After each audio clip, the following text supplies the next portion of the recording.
Here's another quick tip. If you get these nut drivers, this is a magnetic tip nut driver. If you see the center of this magnet picks up a lot of iron filings or steel filings, you know, when you're cutting and stuff. And then you go to use it and it doesn't fit on the nut very good. And it's very difficult to pull this out.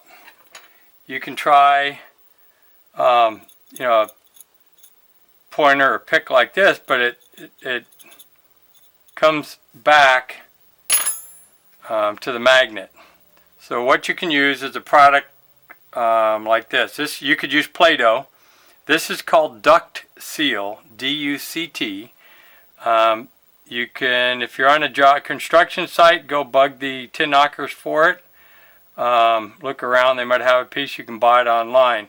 But what you do is roll it into a small piece like that, stick it in the end, and pull it out. And you can see how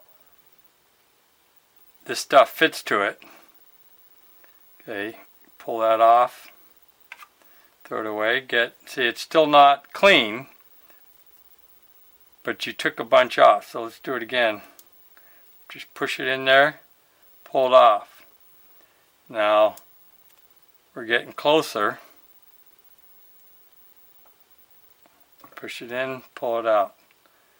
It's almost completely done. So we'll massage that in again. Push it in the end. Oop. Okay, that's what it looks like after I cleaned it out. So we're good to go again. Another quick tip for today.